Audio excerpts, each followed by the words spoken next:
Oi gente, tô aqui de novo, muito obrigado por estarem me acompanhando. No vídeo de hoje eu vou falar um pouco sobre La Usurpadora, a série que foi lançada agora em 2019. Regressé.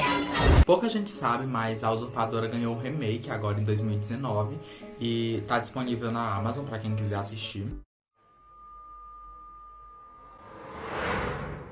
Solamente dime que sí, que quieres pasar el resto de tu vida conmigo.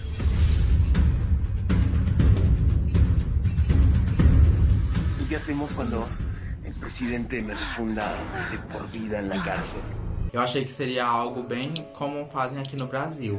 Como a gente tem exemplos, as Chiquititas, Carrossel, a Bela Feia, o Rebeldes e outras novelas que tiveram remakes. Mas não, gente, esse remake é totalmente repaginado, a história é diferente, agora é muito mais próximo da nossa realidade e muitas coisas mudaram, como por exemplo o sobrenome da Paola, que agora é Paola Miranda. Isso é uma mudança bem pequena e que faz um pouco de diferença, porque a gente começa a perceber que não é a mesma Paola, não é a mesma história. São universos diferentes com uma história parecida que é de troca de irmãs gêmeas, como a gente também vê em Cúmplices de um Resgate.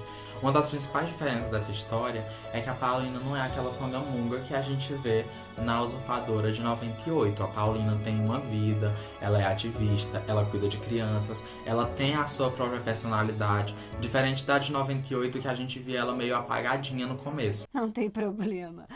Eu acho que eu bebi demais.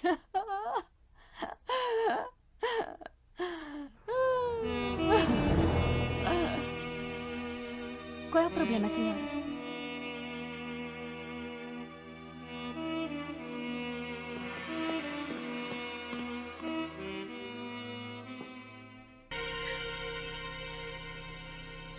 Dígame qué quiere de mí.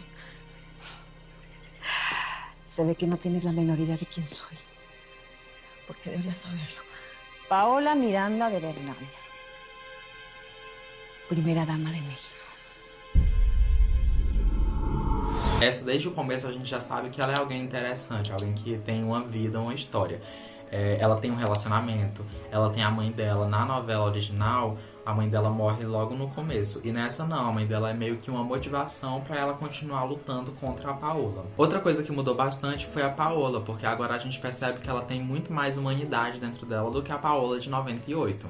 A Paola Miranda, a gente percebe que ela não é só aquela vilã caricata, como foi a vilã de 98, Paola Bracho. Ela tem algumas motivações pra matar a irmã dela. Uma das principais motivações é que o plano dela fracassou no primeiro episódio. Então o resto da série ela tenta matar a Paulina como uma forma de dar certo o plano que ela começou. No primeiro episódio a gente também percebe que a Paola amava sim o Carlos no início do seu relacionamento, mas com o tempo ela deixou de amar ele e começou um relacionamento com seu amante, o Gonzalo. E ela pediu o divórcio diversas vezes pro Carlos, mas ele não aceitava, porque ele era o presidente do México e ele precisava ter uma boa reputação. Então ter um divórcio no momento de fragilidade que eles estavam, já que o país estava em crise e o presidente estava numa luta contra os sindicalistas, era algo que ele não queria. Foi aí que a Paola descobriu que tinha uma irmã gêmea. Foi aí que a Paola começou a arquitetar o seu plano. Ela iria trocar de lugar com a Paulina e depois a Paulina seria assassinada em público. Então ela estaria livre do seu casamento, porque agora ela não ia mais ser a primeira dama, Paola Miranda. Agora ela seria a Paulina. O plano não dá certo porque a Paulina não morre. Então ela precisa arranjar uma forma de manter a Paulina calada mesmo depois desse atentado, e também continua tentando matar ela para que o plano dela dê certo e ela consiga finalmente ser livre. Em dado momento, a Paulina não aguenta mais e resolve falar pra todo mundo que ela não é a Paulina, mas eles acabam achando que ela está louca e internam ela. Ao mesmo tempo, a Paola tá tentando fugir, já que agora todos acham que a Paola tá louca, né? No caso, a Paulina. Tá meio confuso, eu sei.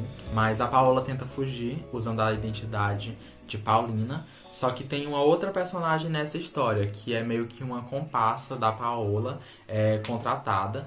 E ela acha que a Paola é uma ponta solta na história, porque muitas coisas deram errado enquanto elas estavam trabalhando juntas. Então ela resolve que a Paola precisa morrer. E aí ela instala uma bomba no carro da Paola. Antes da Paola entrar nesse carro, o carro explode, né? O plano da Teresa não dá muito certo. E aí ela vai pro hospital.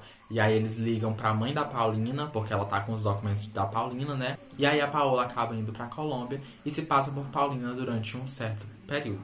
O Carlos tinha contratado um detetive particular para investigar o atentado da Paola, né? Que no caso era a Paulina, mas estava se passando por Paola e aí quase morreu. E aí ele acaba descobrindo que a Paola, na verdade, trocou de lugar com a Paulina e que agora ela tá na Colômbia. E aí ele começa a tentar ajudar a Paulina, e eles acabam se apaixonando, e ao mesmo tempo a Paulina tem um outro relacionamento, e o namorado dela dormiu com a melhor amiga dela, e aí tá nisso tudo. Gente, eu super recomendo essa série, ela é muito legal. Ela é empolgante, a história é super atualizada, a gente às vezes fica do lado da Paulina, às vezes fica do lado da Paola. É uma coisa assim que a vilã não é totalmente do mal e a mocinha também não é totalmente mocinha. Às vezes ela faz algumas coisas pra poder conseguir se livrar daquilo que ela tá vivendo, né? No caso, ela praticamente foi sequestrada pela sua irmã gêmea e ela tá tentando ali sobreviver. Então, pra isso, ela também faz algumas coisinhas que não são julgadas como boas. Bom, gente, esse foi o vídeo de hoje. Eu espero que vocês tenham gostado. Eu quero pedir que vocês comentem aqui embaixo o que vocês acharam dessa nova versão de A Usurpadora. E também que vocês comentem aqui algumas séries pra eu assistir, pra eu também vir fazer resenhas aqui, tá? Um beijo pra vocês e até a próxima. Sempre há uma testemunha perigosa de nossas maldades. Lalinha, Elvira.